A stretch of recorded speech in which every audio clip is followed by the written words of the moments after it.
He was the reason I built this, and he never got to see it finished.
I want to talk about something that doesn't come up much in cycling content.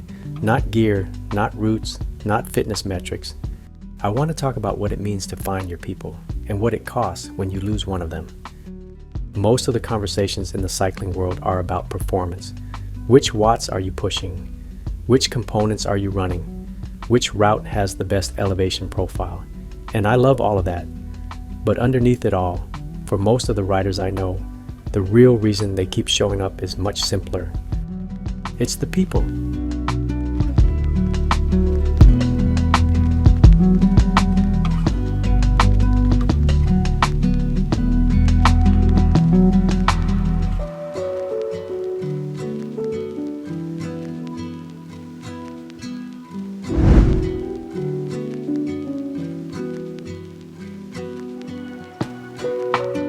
I met him at work.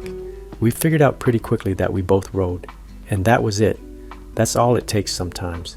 You find out someone else speaks the language, and a door opens that doesn't close again. We spent years sharing Saturday mornings on the road, early starts before the traffic showed up, chasing sunrises along the coast, and it wasn't just rides.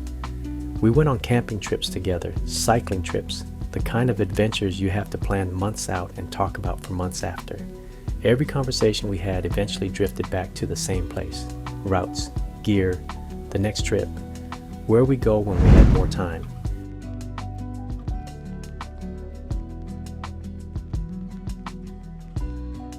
There was always going to be more time.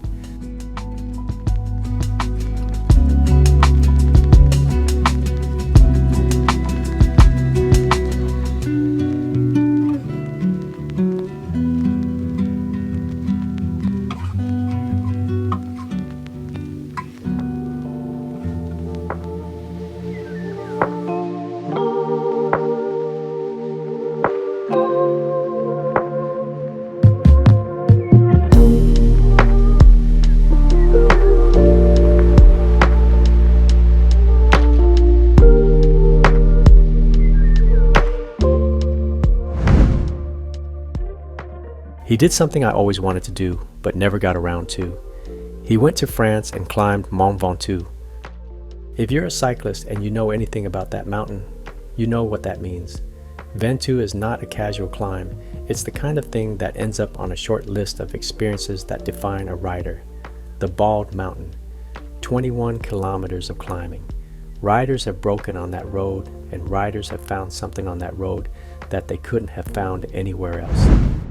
He climbed it, and I was genuinely, deeply happy for him, even while I was a little envious, which I think he would have laughed about.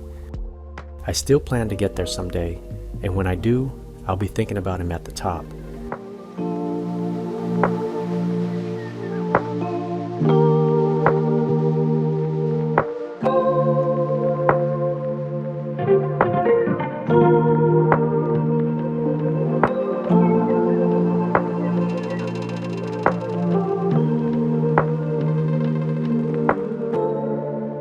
I received the news in October 2025, after more than 20 years of friendship, after more mornings on the road and more miles shared than I could count if I tried.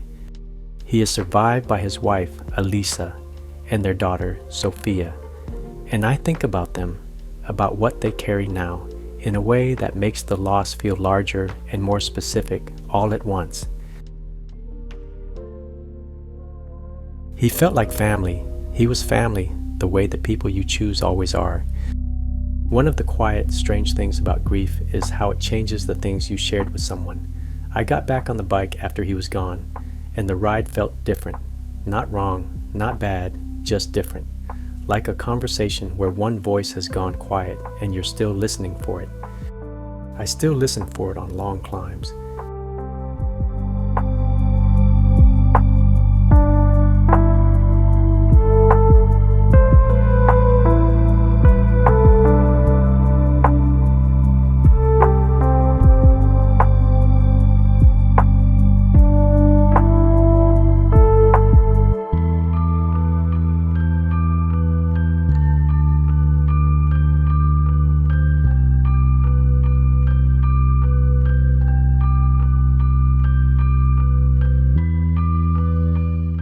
Finding your people as an adult is genuinely hard. I don't think we talk about that honestly enough. When you're younger, proximity does the work for you. School, college, early jobs. You're surrounded by people at the same stage of life, and friendships form almost by accident, just from being in the same place long enough. But somewhere in your 40s and 50s, that scaffolding is gone. You're busy, everyone's busy, the windows get smaller, and a lot of people quietly stop trying, not out of meanness, just out of exhaustion and the accumulated weight of a full life. And then one day, you look around and realize that the close friendships you have, the ones that actually know you, most of them were built a long time ago, and the thought of starting over feels like more than you have left to give.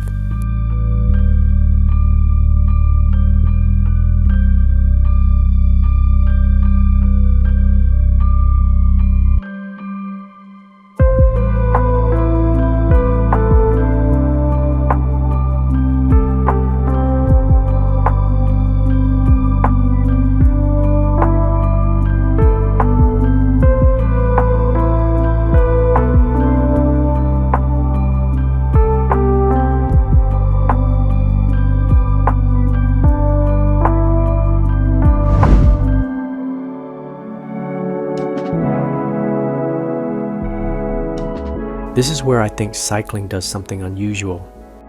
The bike puts you next to people for long stretches, with no agenda other than the road, no performance review, no small talk script, just miles. And miles have a way of stripping things down to what's actually there. You find out who someone is when you're an hour into a climb, and nobody has anything left to prove. That's how we got to know each other, not through any single conversation, through the accumulation of 100 mornings where we just kept showing up, kept pedaling, kept talking about nothing in particular, until the nothing in particular turned into something real. You can't rush that. You can only create the conditions for it and then show up long enough for it to happen.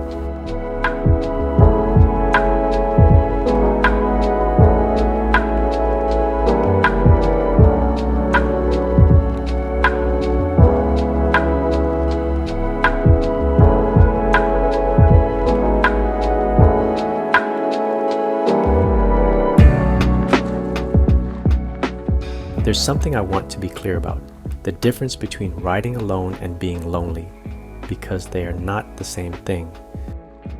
I ride alone most mornings. I prefer it, honestly. There's a quality to a solo ride that I've never been able to fully explain.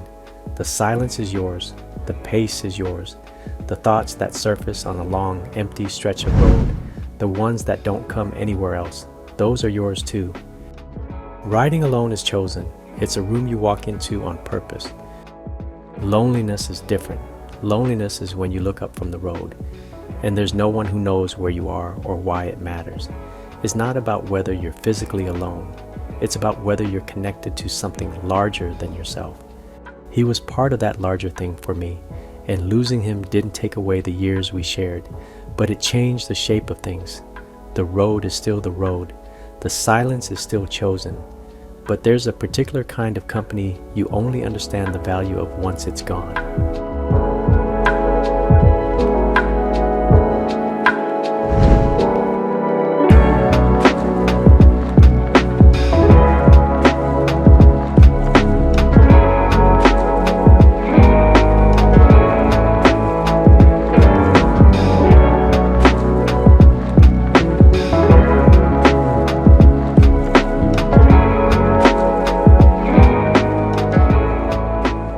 VéloCliqué started as an idea we talked about on rides, the frustration of planning a route somewhere new and not knowing which shops were actually worth stopping at, the mess of cross-referencing 3 different apps to find something any cyclist could tell you in 30 seconds, the feeling that this community deserves something built specifically for it. He was the one who motivated me to start it, and he was the one who kept pushing me to finish it. He is threaded through the thinking behind this platform in ways I'm still discovering. I dedicated a section of the About Us page to him. It felt like the minimum I could do. VéloCliqué carries his spirit forward, connecting riders, lifting local shops, and making it easier to find your people on 2 wheels. That's what he believed in. That's what this is for. Every mile logged here, every shop is found. Every rider who connects with someone through this platform is brought together by the road. That's him too.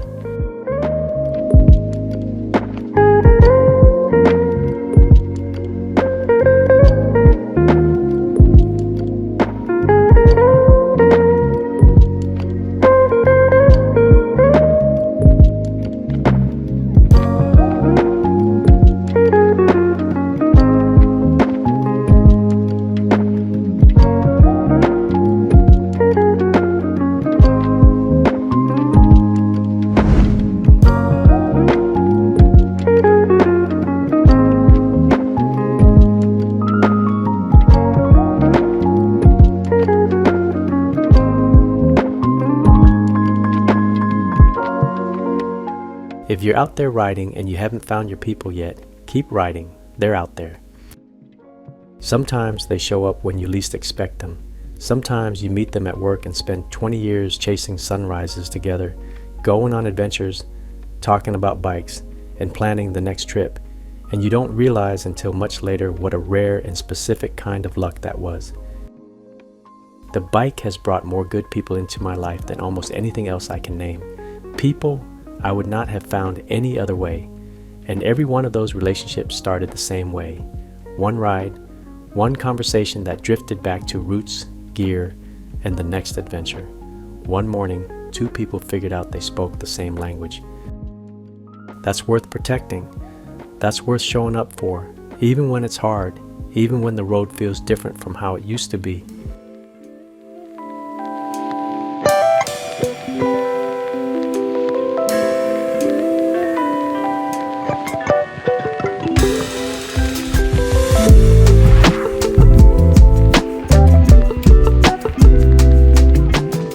He never got to see VéloCliqué finished. He never got to see what it became or where it's going. But he knew what it was for. He always knew what it was for.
This one's for him, for Alisa and Sophia, for every mile we rode together, every sunrise we chased, every conversation that drifted back to roots and gear and the next adventure. And for every rider out there who's still looking for their people. Keep going. They're closer than you think.